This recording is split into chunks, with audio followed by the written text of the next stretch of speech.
नमस्कार मैत्रिणींनो, सखी कलेक्शनमध्ये आपले स्वागत आहे। आज मी तुम्हाला 42 इंच छाती असणारा 4 टक्सचा ब्लाऊज कसा शिवायचा हे दाखवणार आहे। मापे टाकूयात आता आपण।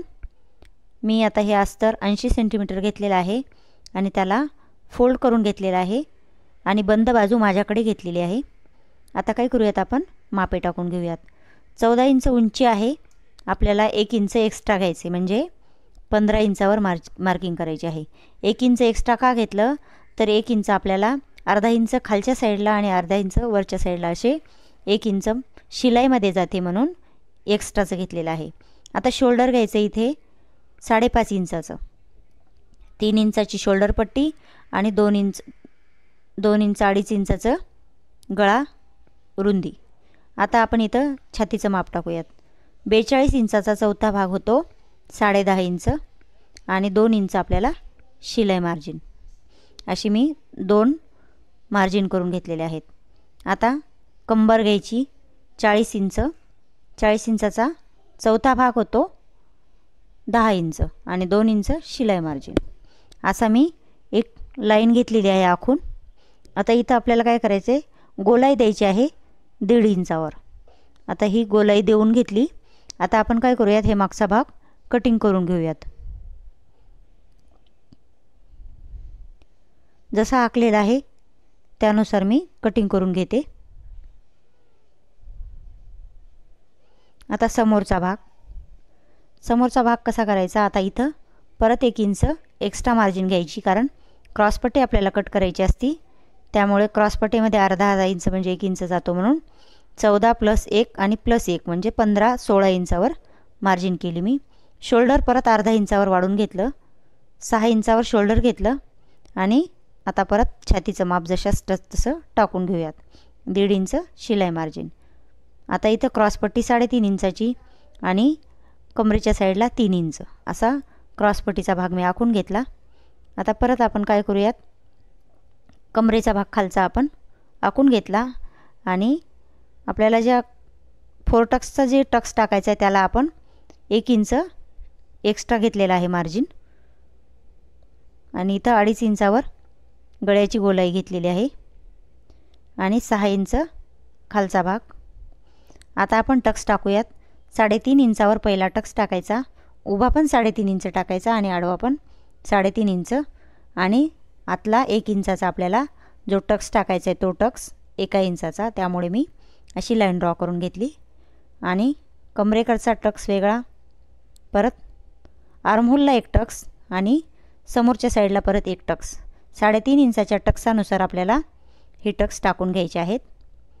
आता हे जशास तसं कटिंग करून घेऊयात। समोरच्या भागाला 2 चेंजेस असतात, एक उंचीचा आणि एक एक्स्ट्रा शिलाईसाठी, टक्ससाठी 1 इंच एक्स्ट्रा मार्जिन। आता समोरचा भाग आखून घेतला, दोन्ही भाग वेगवेगळे करून घेतले। आता हे एकमेकावर ठेवून टक्स टाकायचे, त्यानुसार आपल्याला हे आखून घ्यायचं। हे बघा दोन्ही साईडला आखलेलं आहे। आता आपण अस्तर कटिंग करून घेऊयात। अस्तर कसं कट करायचं बघा, याला उभे बॉक्स आहेत, त्यामुळे ब्लाऊज पीसला उभे बॉक्स असल्यामुळे मी असं उभ्या साईडनं अस्तर आथरून घेतलेलं आहे। आता हे पाठीमागचा भाग आपल्याला ओपन करायचा नाही, त्यामुळे बंद बाजू आपल्याकडे करून जशास तसा आखून घ्यायचा आणि समोरचा भाग थोडासा उलट साईडनं आखला तरीही चालतो, कारण त्या दोन्ही बाजू वेगवेगळ्या करायच्या असतात। आता हा समोरचा भाग आणि तो एक्स्ट्राचा उरलेला आहे, त्याच्यात आपल्याला स्लीव्ज काढायच्या, गळ्याच्या पट्ट्या वगैरे काढायला तो एक्स्ट्राचा भाग आपला ब्लाऊज पीसचा उरलेला आहे। आता आपण समोरचा भाग कसा शिवायचा मी हे दाखवणार आहे।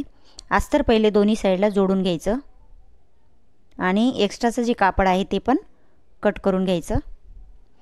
आता हे टक्स कसे टाकायचे बघा, जसे आखलेले आहेत तसेच आपल्याला हे टक्स टाकून घ्यायचे आहेत। कोणी 1.5 इंचावर पण टक्स टाकू शकतो, चेस्टनुसार 1.5 इंचावर पण टाकलं तरी चालतं। मी 1 इंचावर टाकून घेणार आहे आणि 2-2 शिलाया देऊन घेणार आहे त्यावरती।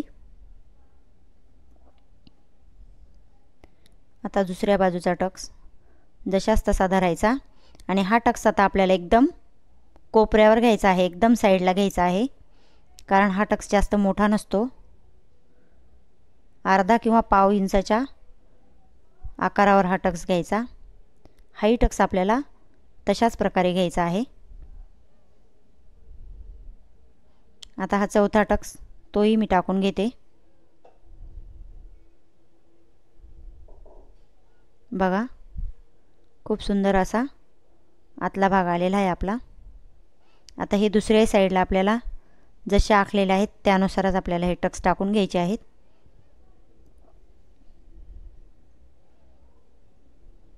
क्रॉसपट्टी बघा आता कशी टाकायची. हे अस्तर आणि हा आपला पीस. आता पीस वरच्या साईडला आपल्याला उलट दिशेने ठेवायचा आणि अस्तरचा भाग आपल्याला खालच्या अस्तरच्या साईडलाच येऊ द्यायचा. इथं आपल्याला काय करायचं आहे, मोठी बाजू क्रॉसपट्टीची एका साईडला आणि छोटी बाजू दुसऱ्या साईडला येऊ द्यायची. आणि ही आतल्या साईडला क्रॉसपट्टी जाते आणि याला फिनिशिंग पण खूप सुंदर येते.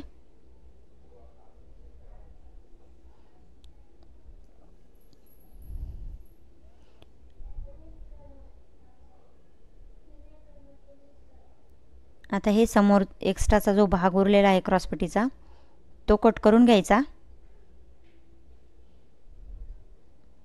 आता बघा दुसऱ्या साईडनं कशी आपल्याला क्रॉसपट्टी टाकायची ते बघा. आता काय करायचं, आपल्याला जो आपला भाग आपण जोडलेला होता टक्सचा तो भाग आपल्याला आतल्या साईडला सोडायचा आणि खालचा अस्तरचं क्रॉसपट्टीचा अस्तर आणि ब्लाऊज पीसचा कपडा एकत्र जोडून आपल्याला ही क्रॉसपट्टी जोडून घ्यायची आहे. हे जोडताना एक लक्षात ठेवायचं की आतला कपडा कोणताही आतमध्ये शिलाईमध्ये आला नाही पाहिजे. दोनच बाजू आपल्या शिलाईमध्ये आल्या पाहिजे. आता आपण हे बघा हे ओपन करून घेऊयात. आता ह्या दोन जे शिलाई मारलेल्या होत्या त्या आपल्या क्रॉसपट्टीच्या आतल्या साईडला गेल्या आणि फिनिशिंग सहित आपला हा क्रॉसपट्टीचा भाग जोडून झालेला आहे. आता परत दुसऱ्या साईडला कसं जोडवायचं हेही मी तुम्हाला एकदा दाखवते. समजलं तर असेलच तुम्हाला, पण तरी एकदा दाखवते बघा. क्रॉसपट्टीचा ब्लाऊज पीसचा भाग वरच्या साईडला आणि तेही उलट दिशेने ठेवायचा आणि अस्तरचा भाग खालच्या साईडला येऊ द्यायचा आणि त्यावरतून आता शिलाई मारायची. आणि मोठी बाजू असते ती आपल्या गळ्याच्या साईडला येऊ द्यायची आणि छोटी बाजू कमरेच्या साईडला येऊ द्यायची. आता याचाही भाग थोडासा उरलेला आहे क्रॉसपट्टीचा, तोही कट करून घ्यायचा. आणि आता ही जशी पहिले आपण क्रॉसपट्टी जोडली होती सेम तशाच प्रकारे आपल्याला ही क्रॉसपट्टी जोडायची आहे. इथे बघा हे आतला भाग आपल्याला आतमध्ये सोडायचा आणि फक्त दोनच बाजू आपल्या शिलाईमध्ये आल्या पाहिजे.